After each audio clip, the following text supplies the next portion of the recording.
meu nome é Ricardo Varejão. Estou aqui hoje para a gente conversar um pouco sobre um RESP repetitivo do STJ que definiu a questão da prescrição intercorrente na execução fiscal. Estou falando do RESP repetitivo 1.340.553 do Rio Grande do Sul.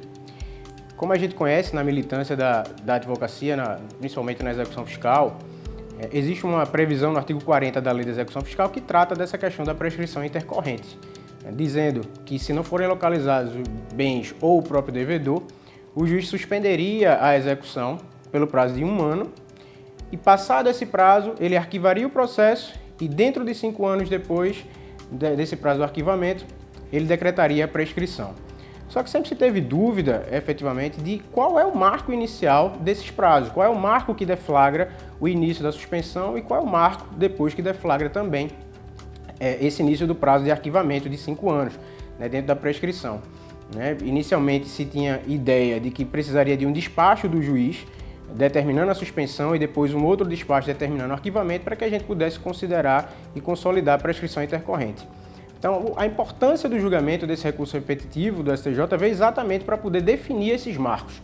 E dentro desse julgamento, o STJ fixou 5 teses de repercussão que agora efetivamente vinculam os magistrados de primeiro grau, onde ele tentou, na melhor forma possível, dentro do que ele imaginou que seria o correto, colocar critérios objetivos para solucionar essa dúvida e os casos que estão abarrotando o judiciário.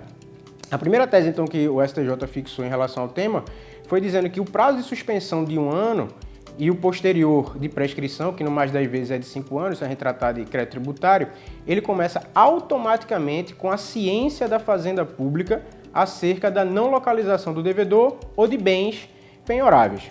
Então, o ponto fulcral dessa primeira tese é a definição pelo STJ de que, na realidade, não é o despacho formal do juiz que decreta a suspensão que marca o início desse prazo de suspensão e o posterior prazo da prescrição intercorrente. Na realidade, é a ciência pela Fazenda Pública de um desses fatos processuais, que é a não localização do devedor ou a não localização de bens.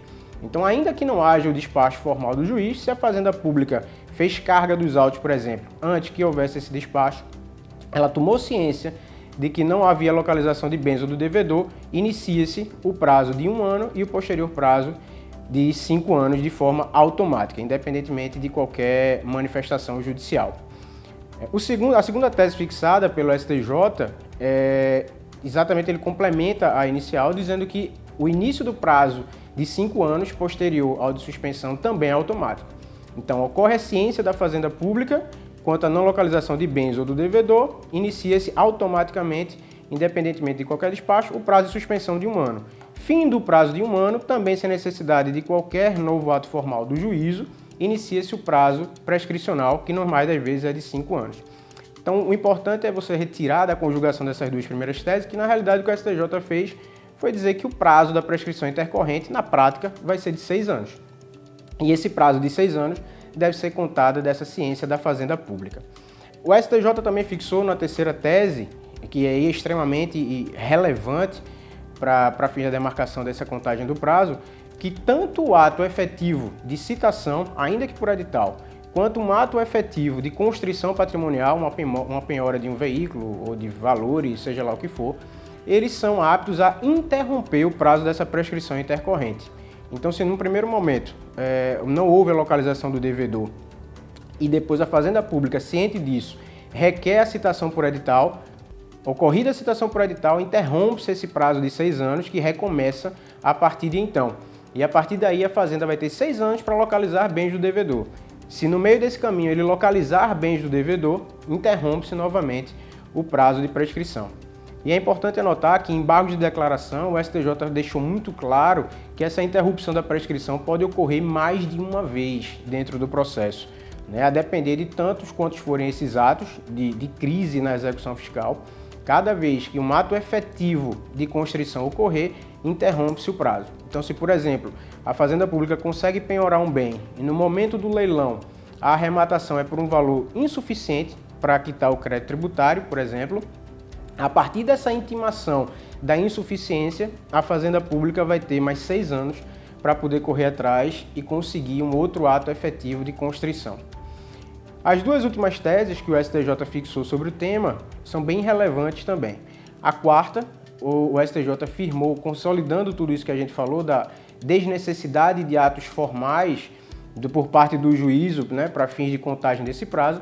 O STJ deixou isso muito claro na tese número 4, dizendo que a ausência de intimação da Fazenda Pública em relação a qualquer desses atos, a qualquer desses marcos, não importará a nulidade de pronto, né? É necessário que a Fazenda Pública demonstre um prejuízo decorrente da ausência dessa intimação, né? Senão, não será decretada nulidade, salvo se a ausência de intimação se referir à primeira ocorrência do ato de crise no processo.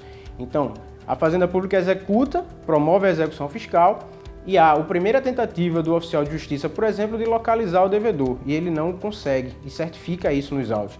Dentro desse primeiro ato de crise processual, a Fazenda Pública tem que tomar ciência, né? Se ela não toma ciência, sequer começa a correr o prazo de prescrição intercorrente. Daí para frente, todos os demais atos que possam importar interrupção ou não do prazo prescricional, eles fluem automaticamente, como a gente viu. Passou um ano, suspende-se o curso da execução e do prazo prescricional. Depois de um ano, automaticamente, também começa a correr o prazo de 5 anos, e isso independentemente de uma efetiva intimação da Fazenda, que quando tomar ciência da prática desses atos, dessas decisões, vai ter que demonstrar um prejuízo, como, por exemplo, a ocorrência de alguma hipótese de suspensão ou interrupção, né, desse prazo prescricional dentro desse lapso. Essas decisões, esses despachos do juiz, o STJ deixou muito claro que eles são meramente declaratórios, né? O juiz, segundo a tese 5, que é a última que a gente vai comentar aqui, ele tem o dever de fundamentar, quando ele decretar a prescrição, a ocorrência de todos esses marcos, né? Quando houve o primeiro ato de não localização ou de não citação, quando ocorreu a ciência da Fazenda quanto a esse ato, depois um ano de suspensão, depois o início do prazo dos 5 anos e, por fim, da prescrição intercorrente. Ele tem por dever fundamentar, mas esses atos todos são meramente declaratórios, né? Eles não são constitutivos, eles não são eles que demarcam o início desses marcos que a gente tratou aqui. Então, em relação a todos esses temas, em síntese, o que o STJ julgou nesse recurso repetitivo, e a gente pode resumir da seguinte forma: na realidade, criou-se agora um prazo de 6 anos, né, um ano de suspensão mais 5, via de regra da prescrição intercorrente, e esses prazos se iniciam automaticamente a partir da ciência da Fazenda quanto à não localização dos bens ou do devedor e fluem independentemente de qualquer outro pronunciamento judicial nesse sentido. Passados os 6 anos, a Fazenda Pública é intimada, ela tem que ser ouvida, porque ela pode alegar alguma hipótese de suspensão ou interrupção do prazo, e após ouvida a Fazenda Pública, se não tiver nenhuma dessas situações, o juiz pode, de ofício, decretar a prescrição intercorrente. Esse acórdão transitou em julgado em maio, né, do corrente ano, não teve recurso extraordinário nesses autos, mas existe em outro processo submetido ao STF uma repercussão geral já reconhecida, né, que é a repercussão no recurso extraordinário 636-562, onde o STF vai discutir essas questões, porque há umas questões de fundo referentes à possibilidade ou não de uma lei ordinária tratar dessas questões de interrupção e suspensão de prazo, principalmente em matéria tributária. Então, a discussão ainda não acabou por aí no julgamento do recurso especial, que, para finalizar, não sofreu modulação de efeitos. Apesar do próprio STJ, em julgado posterior, indicar que houve uma mudança de entendimento a partir desse repetitivo, eles optaram por não modular os efeitos dessa decisão para poder alcançar, que essa decisão pudesse alcançar milhões de processos que estavam no aguardo desse sentido, dessa decisão. Tá certo, pessoal? Então agradeço a atenção de vocês e até a próxima.